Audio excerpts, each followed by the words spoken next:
Good morning, everyone. Welcome to Ask a Property Manager, episode number 21. Today's May 20th, 2020. We're coming to you live from Studio 1.0 here at Own Buffalo. I'm Andrew Schultz, principal broker of Own Buffalo. And on today's show, we're going to be talking about some interesting tenant requests, a tenant request for a business and a tenant request for a pet, which might be a little bit interesting.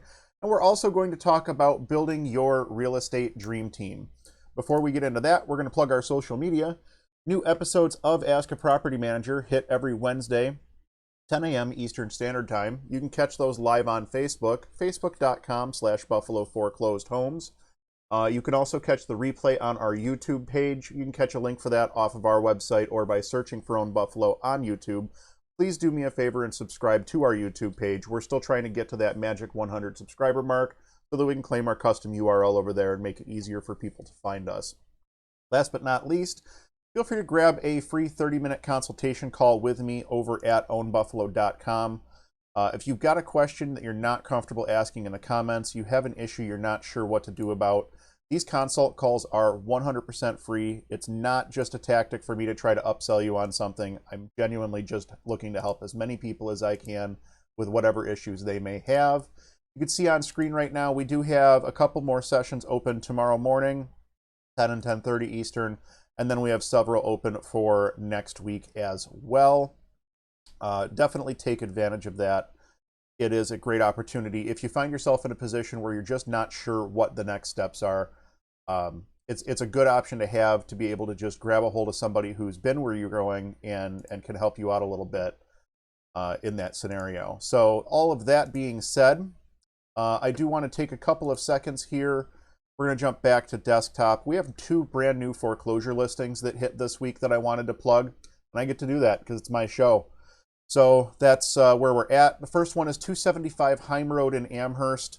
These are retail level foreclosures. They've had work done to them. They're not by any means like complete. No, I won't say that. They're complete. They're livable, but anybody moving in is going to have work that they want to do to the place as well. So this is 275 Heim Road up in Amherst. This is a 3-bed, 1-bath, and I don't know if it's going to let me flip through pictures here. No? That's unfortunate. Well, you can grab the photos off of our Facebook page, facebook.com/Buffalo Foreclosed Homes. 275 Heim is going to be the first one. Again, that's a 3-bed, 1-bath in the Amherst area, listed $199,900. There's also a walkthrough video available on both our Facebook page and our YouTube page. We also have a 360 virtual tour that's available. Feel free to shoot me a message or leave a comment if you're interested in that, and I will get the link over to you for that right away. Our second one, and again, this is a retail level foreclosure. This has had some work done to it. This one is 112 Covington Drive in West Seneca. This is going to be a 3-bed, 1.5-bath for $160,000. This is a nice home. Actually, they're both nice homes, really. And I think that people will find when they take a look at these homes that boy, Facebook just does not want to load images today. I think you find when you take a look at those homes that there's a lot of opportunity there. They definitely, the banks came, I'm assuming the bank came in and did this work. We're not 100% certain. We don't get a lot of records when we take over these foreclosed properties. So I'm assuming that it was the bank that brought in that work and did the work on those homes. It's contractor grade work, mid-grade contractor work. There were some style options that I don't necessarily love, but those homes are definitely ready for the next occupant for sure. A little bit of paint, I think, will go a long way in some of those rooms as well, just to brighten them up a little bit. So since we are live, I will mention that the Buffalo region has finally met the Phase 1 reopening criteria. So we're getting our residential contracting and construction back, which is nice. Obviously, we have to follow the proper sanitary and social distancing procedures, which it is what it is. We're glad to do it because at least we can get back to work, which is super awesome. So we're looking forward to ramping up our maintenance and things like that. Again, getting things back to the way that they were. It's been a challenge over the last couple of months to really be able to do the things that we want to do, since obviously we have been restricted. And it's good to know that we're at least starting to move back towards where we were. So that's good news. All that being said, I do want to jump into our main topic for the day, which is going to be building your real estate investing team. I chose this topic today because I feel it's warranted. It's a good discussion to have for people who are either just getting into real estate investing. And by the way, right now is going to be not right this second, the next year, 2 years, 3 years is going to be one of the biggest opportunities to take advantage of the real estate cycle. And I fully believe that. I think that we're going to see some adjusting in pricing and things like that. I think you're going to see a lot of availability for good quality rental property out there on the market.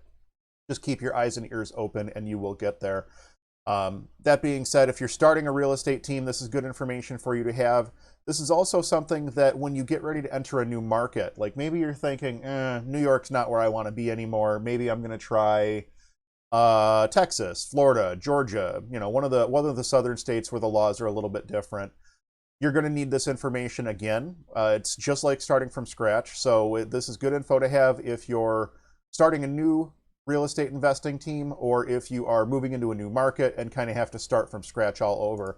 The first person that you have to have on board is yourself, and the second person you have to have on board is your spouse. Without having those two on board, you're going nowhere with this entire thing.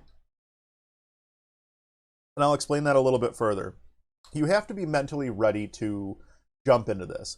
Every day is going to present a new and unique challenge that you probably have not experienced before. It's going to be a lot of learning. It's going to be a steep learning curve, and you're going to get a lot thrown at you very, very fast. Having a supportive person by your side, a spouse or whatever, boyfriend, girlfriend, someone along those lines, someone that you can bounce ideas off of, talk to, somebody that's there for you when it's not going so well is crucial. So making sure that you're mentally ready to do this, to get into this industry, and making sure that you have your significant other on board, super important. The next person you're going to want to talk to is the bank. I don't know too awful many investors that are going out and just buying properties outright in cash. Leverage is basically everybody's play when it comes to cash flowing real estate and things like that. So you're going to need to have the bank on board. And I'm not necessarily referring to the bank in the most traditional sense of you walk into Bank of America or M&T or Chase or whoever and say, hey, I want a mortgage. There are other banking options out there. And there's a ton of guys who do podcasts and courses and this and that and the other thing. Honestly, you can get a ton of information just by going to Bigger Pockets and doing a little bit of research on alternatives to traditional banking. And what I'm referring to would be private financing, hard money financing, things like that. There are options out there other than the traditional bank, but typically speaking, the bank is probably going to give you better terms than what anybody who's doing private lending is going to, because the bank is looking at it, they're going to take and repackage your mortgage and sell it back out 90% of the time. Somebody who's doing private mortgaging, they're probably depending on that cash flow, and you're going to pay more for a hard money because there's more risk to it. So that is something to keep in mind, but having financing in place is critical to your team. The next thing I'll mention is the broker. That's like one of the first things that people are always asking about is, well, how do I find a real estate broker or a real estate agent who works with investors and understands what I'm looking for?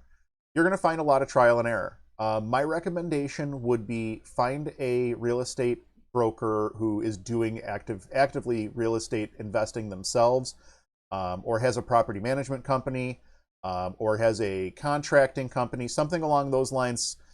The brokers who just do traditional single-family residential real estate are probably not going to be the broker for you when you're looking for investment properties. They're not always familiar with how to run the numbers and analyze an investment property, determine if the property is going to be the right value for you or whatever the case may be. You're looking specifically for an agent or a broker that works with investors and understands that, working with investors is not the same as working with a traditional client. You might have to throw out those lowball offers, but it's one of those things where once you do find a broker, whatever you can do to exercise some loyalty to that broker and to strengthen that relationship with that broker will only benefit you in the long run. If you've done 2 or 3 deals with that broker and they know what you're looking for, the perfect property for you is a 3-3 duplex in South Buffalo. Well, when they get that 3-3 duplex in South Buffalo, they're more likely to make you their first phone call before it even hits the market. So Working with somebody who works in investment real estate is critical to your success. Not every agent is equipped to work with property investors. And the final one I'm going to put on this slide is the attorney. So in New York, we are an attorney-closed state. And what that means is we're not using the broker's closing table for the most part. The attorneys are handling these transactions and ushering them through to the closing table, and then everything gets recorded at the county clerk. In other states, you'll find a title insurance, a title company will be the person handling close of escrow, and in some states it's the broker themselves who are handling. I believe Florida is a broker closed state. So, I mean, you do have a little bit of difference there depending on what state you live in, but having a good real estate attorney is critical. And there's a difference between a real estate attorney that does residential transactions for listings and sales. Obviously, they're going to be able to do your listings and sales transactions on your properties, on your investment properties, but you're also going to want an attorney, and it might be the same attorney. It might be another attorney within the same practice that focuses on landlord-tenant law, because you're going to have a ton of landlord-tenant law questions as you're starting out. Either, if you're in your home market or if you're moving into a new market for the first time, you may find that the landlord-tenant laws in one state are completely different from the landlord-tenant laws in another state. And that's definitely the case. There are states that have certainly a lot more landlord-friendly, property owner-friendly laws, and there's also states that have a lot more tenant-friendly laws.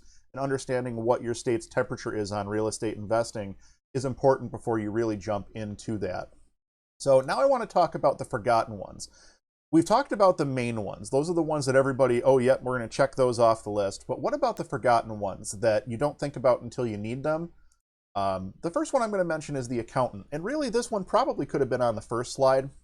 The reason I say that is because having a good accountant that has a lot of experience working in real estate, especially investment real estate, an accountant that understands how not 1099s, how 1031 exchanges work, could become critical to, making sure that you're not paying a ton of capital gains, rolling your capital gains from transaction to transaction.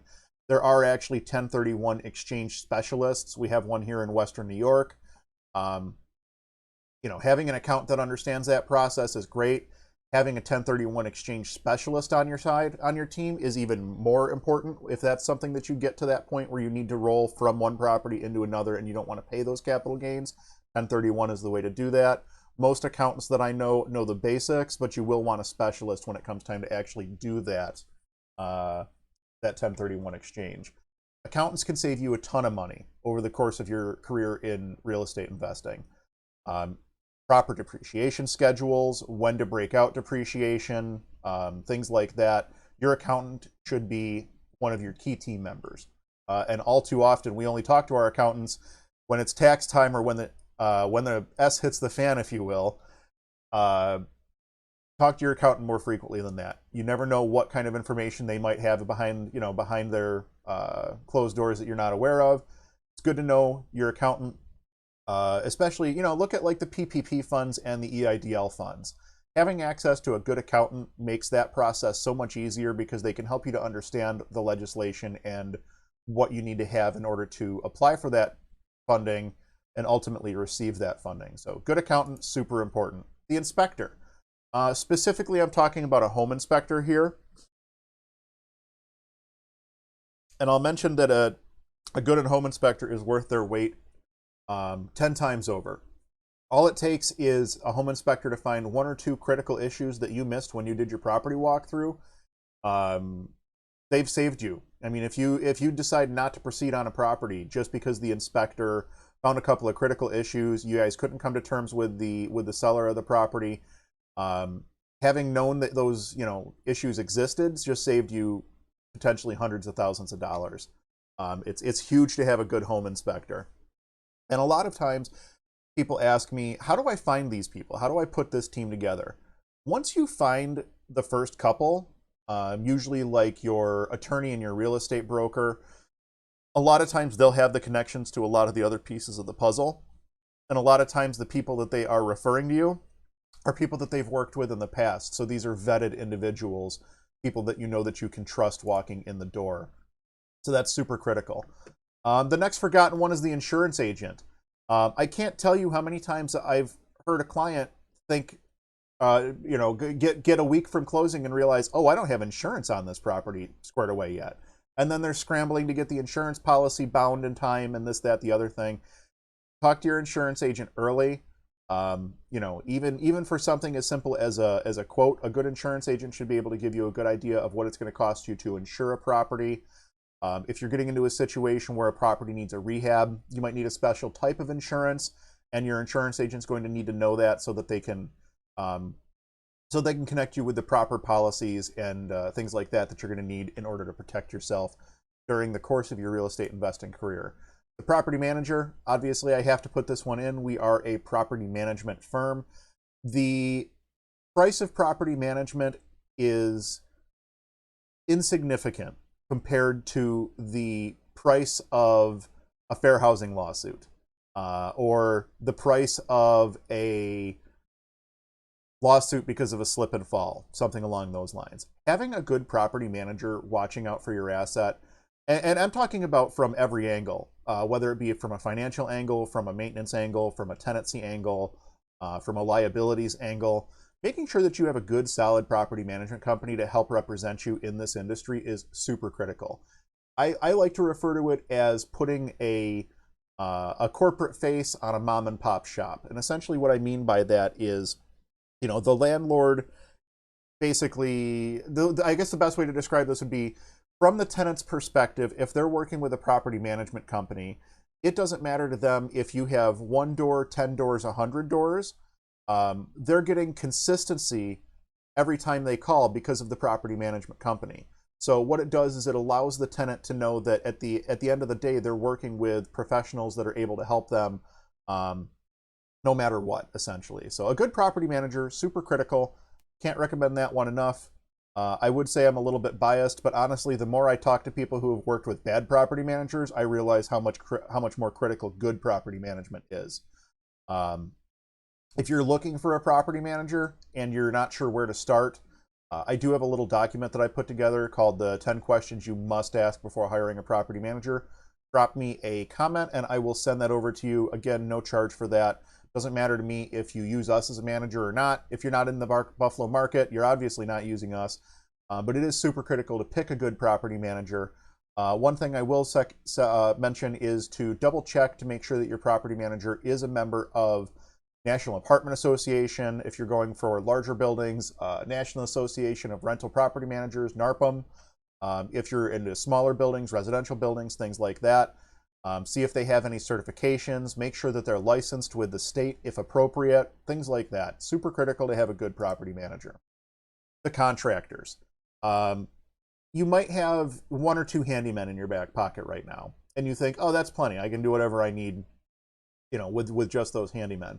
Eventually, you're going to need more than just a handyman. You're going to need to have a plumber, an electrician, a heating guy, a roofer, a general contractor, depending on if you're doing rehabs and stuff like that. But there will be a time when just the simple handyman is not enough to cut it.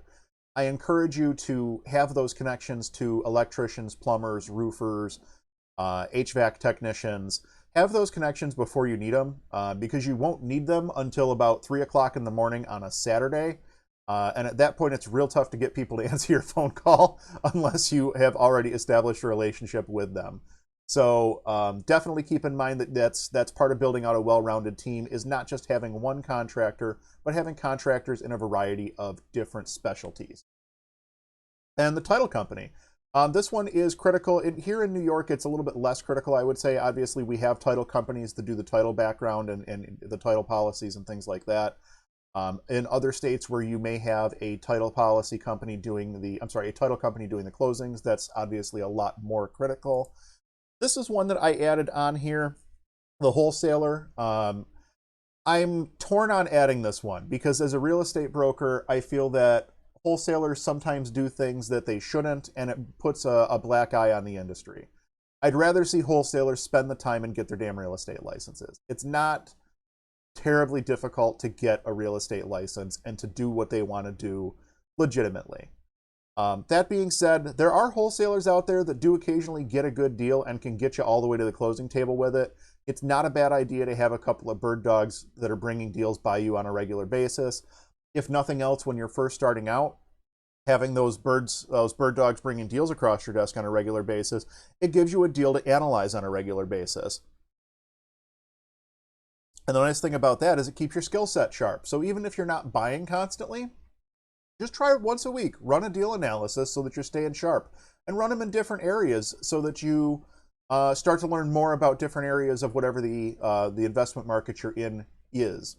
So for instance, if somebody sends me a deal in, let's say, Batavia, New York, that's about 45 minutes east of Buffalo, about a half hour east of Buffalo down the thruway. I don't work Batavia. It's outside of my area. It's not a property that I would be interested in. But I also don't know a lot about Batavia. It's not a market that I work heavily, so I don't know the values in that area off the back of my hand.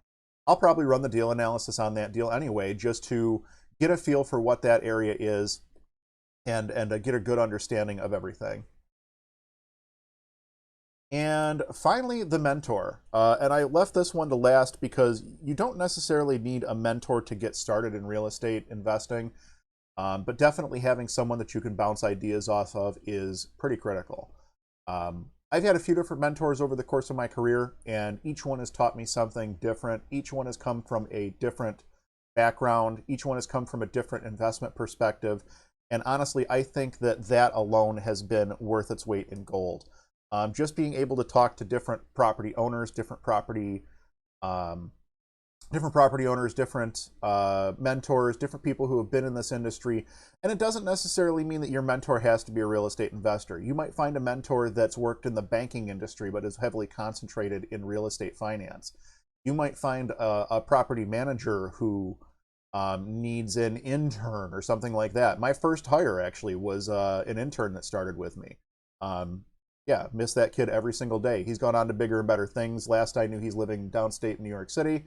Has made a beautiful life for himself, is in the commercial real estate space. But he got his start, I was kind of his mentor, and he got his start as an intern with me, and he turned into my first hire. So something to be said for that. I want to jump into, we're going to change topics a little bit. We're pretty much wrapped up here with the real estate dream team. If you're having trouble putting together your real estate dream team here in the Buffalo market, please reach out and we will help you wherever we can. We're going to change, this is where things start to get interesting. We'll do the business question first. I have a question, and these were pulled from the Rent Prep for Landlords Facebook group. If you are a property owner and you are looking to network with other property owners nationwide, look that group up on Facebook. It's going to be the Rent Prep for Landlords Facebook group. Mention that you saw us or heard about it from Ask a Property Manager. You have to answer a couple questions when you go to join the group, just so that they can verify that you are actually a property owner or a landlord, just to make sure that we keep that group closed and private. So here's a couple of questions that I did pull out of the group. I went ahead and blacked out the face and the names just so that we can discuss this a little bit more freely, since this was asked in a closed group. I have a question. Tenant in my house has started giving private training loose weight sessions at my rental apartment. I'm worried it may go against me or my insurance won't cover it if something happens. What would you do? So this is a situation, I know that most residential leases do forbid a tenant from having an at-home business. And for good reason. You really don't want some types of businesses at your property. You don't want your tenants, running a car wash off of your driveway and your water meter while you're paying for the bill. You don't want tenants doing oil changes in the driveway, things like that. There's a difference between somebody who's trying to run a mechanic shop, somebody who's trying to sell scented candles. If they don't have a lot of foot traffic in and out of the house, big difference between those two. And then you've got a situation like this where somebody's looking to do some personal training. So the best way to handle something like this is, if you don't want the tenant to have the business in the house, you're going to have to check your state laws and see if you can have that kind of a restriction in place. I'm not gonna speak to that. Some things that you can do if you decide that you want to move forward with this and you want to permit the tenant to have that at-home business, which, by the way, I think is probably a pretty good idea in this current economic climate. If somebody wants to have a side hustle to bring in some extra cash, I think it's a good idea. I think it's a great idea. I think that anybody who is doing above and beyond right now to try to keep themselves moving forward should be supported. So back to the question at hand. The tenant can get a general liability insurance policy for their training business, and they can name you as an additional insured on that policy. That's going to be important in case someone is injured at the property, even if somebody slips and falls down some stairs or, you know, something silly like that. Having that tenant's general liability insurance policy name you as an additional insured should offer you some additional protections. I'm not an insurance agent. You're going to want to talk to your insurance agent, which is part of your dream team from, you know, a slide ago here. Talk to your insurance agent, see what they recommend. I will say there is a big difference between an additional insured and an additional interest, and you definitely want to be an additional insured and not just an additional interest in this. Beyond that, I'm going to point you back towards a real estate agent, an insurance agent, or an attorney who can help you. Both good ideas to have those in your pocket. And the reason that I will mention that is the attorney specifically, you're probably going to want to develop some kind of a lease addendum for this scenario, and your attorney is going to be able to help you do that. You know, specifying what is and what is not allowable. Maybe you want to, in this instance with the personal training, maybe you want it to be one-on-one training only, or something along those lines. No group trainings, and it has to be done indoors, and it can't disturb the other tenants in the. Your attorney can help you work through all the what ifs and things like that. Is kind of what I'm getting to on that. You know, tenants having a small business at home, if it's not disturbing other tenants and it's not causing damage to your property, as long as you're taking the steps to make sure that you're protected and the tenant is properly insured in the business, I'm not necessarily against them. It really just depends on the type of the business and what the liability and the wear and tear is to you as the property owner. Here's my favorite question of the day. Here's a question I never thought I'd ask. Does anyone have experience with a tenant having a licensed falcon in an outdoor mew? I'm not sure what a mew is. Through the Department of Natural Resources. Thoughts? That's a first one for me. I've seen a lot of stuff over the course of the years working in property management, and that's definitely a new one by me. The only advice that I have on this question is talk to your attorney immediately. Haven't you ever seen Tiger King? You know, this can get real crazy real fast when you start talking about exotic animals. So don't let your tenant turn into the next Joe Exotic. Don't let your house turn into, you know, an episode of Tiger King. Talk to your attorney as soon as possible. I'm not sure what options you have available to you there, because I think it would probably wind up being state specific and things like that. But wow, that is definitely a first by me. We've had some strange pet requests in our day, but that one is definitely top of the heap. That's the most unique pet request I've ever seen. Guys, we're going to jump over to we're pretty much wrapped up here. I wanted to thank you so much for watching. We love producing Ask a Property Manager, and you can really help us improve by dropping a question in the comments, either on Facebook or YouTube, and your question may be answered in an upcoming episode. As you can see, we try to pull questions on a pretty regular basis and answer those here live on the show. If you enjoyed this content, or if I brought some value to your day, please hit that thumbs up button. YouTube and Facebook both push videos based on community feedback. We want to help as many people as possible to find us so that we can help as many people as possible. Next episode will be next week, May 27th at 10 a.m. Eastern Standard Time, and the topic of the week will be the anatomy of a turnover. We're going to be talking about common issues we see during apartment turnovers between tenants and a whole lot more. Guys, thank you so much for watching, and we'll see you next week.